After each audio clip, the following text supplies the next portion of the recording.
And I said that, tu lucha es mi lucha, because when blacks and African Americans and people of color, minorities, when they have hope, when something good happens to them, we have hope.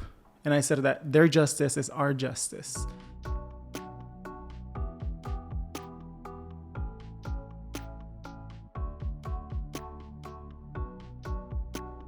My friend Fernando is an awesome pastor and a great leader. During the protests and the marches for Black Lives Matter, he made a decision that he wanted and needed to be involved. As a Latino, as another person of color, he chose to stand alongside his black brothers and sisters and bring light to their cause.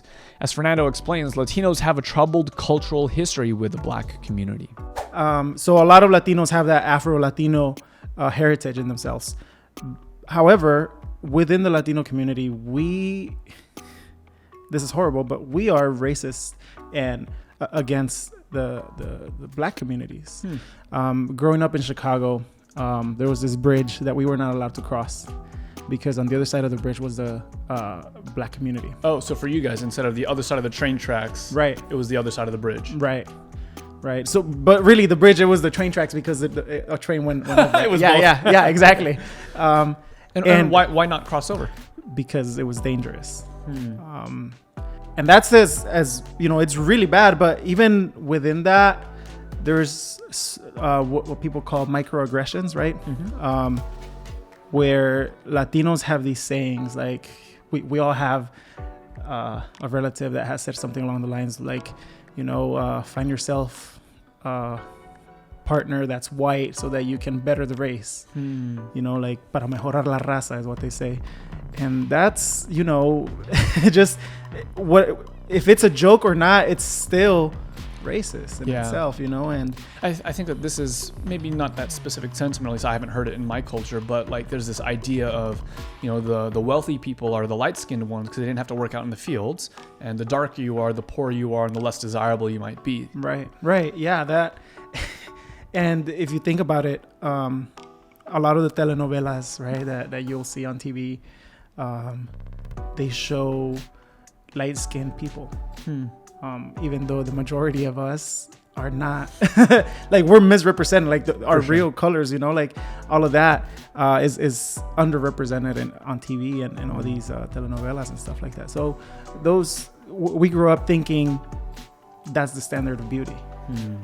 And that's horrible because that conveys a message to our youth that if you're not up to this standard, then your worth and your value is not as much as this person's, As Latinos and as Christians, really is what I'm trying to get at. That to me, it's important because we have an inherent value that God has given us.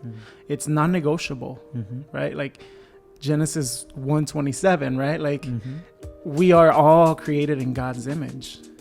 Whether we're Latino, Black, white, Asian, African, Cuban, whatever we may be, that should be our first, as Christians, our first and foremost reason as to why this conversation is important to us. Because we need to give or see ourselves and see others the way that God sees us, which is in his image, right? And if we continue as a Latino community to put each other down, it's going to be difficult for our church to be reliable witnesses of the gospel.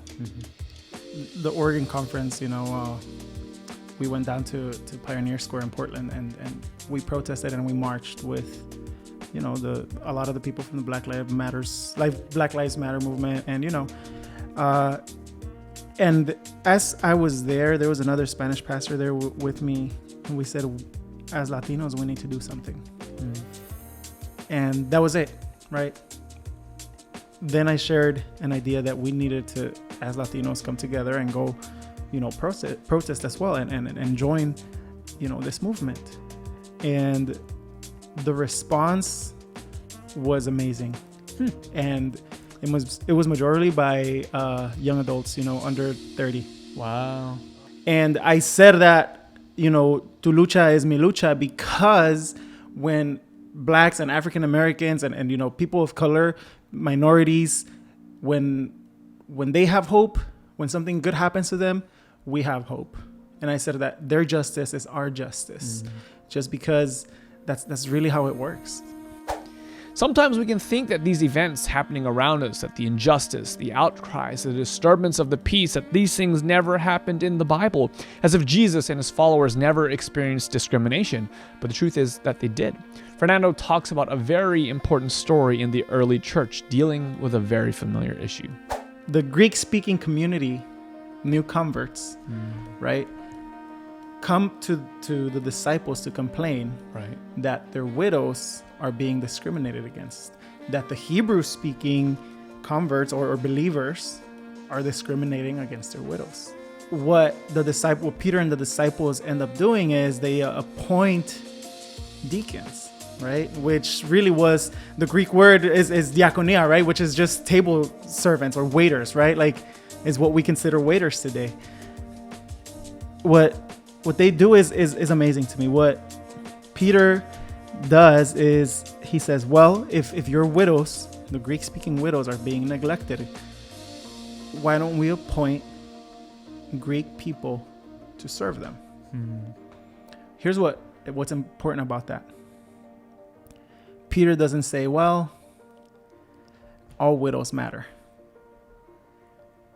He actually takes the time to listen to what they're actually saying. And then he appoints people that understand them, that have been where they've been, that understand their culture and understand their language, and they appoint people to serve them. And I think that's where it really needs to begin. We need to start listening to the cries of the oppressed and appoint people that can understand them and serve them in positions of leadership. And really the next steps for healing our community, our state, our country, is going to be service. Service is the key. Jesus' whole ministry was and is service. Fernando isn't saying anything new or radical. It just makes sense. We need to have more leaders who can advise us and show us how we can serve their peers. And depending on where you live, it might look a little different. It's not going to look the same everywhere, because the oppression is not the same everywhere. What certain communities are fighting for is not the same everywhere.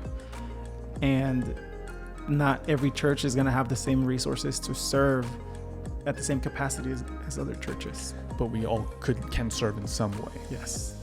Whatever your gift is right now, whatever your platform may be, whatever the resources that you have, you need to start putting them towards becoming a safe place for people who need healing.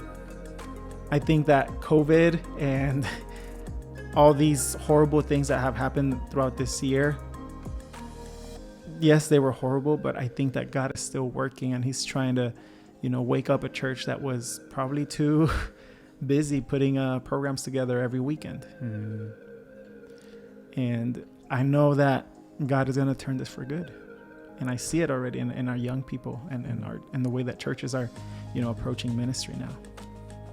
During COVID-19, we've had some mountaintop experiences and some dark nights of the soul. The current race issues and injustice and oppression have added another layer of complexity to the pandemic. But through it all, we have learned so much, and now we have plans of actions that we can follow through on. So what are our next steps? Do as Jesus would. Serve, help, heal, listen, and love.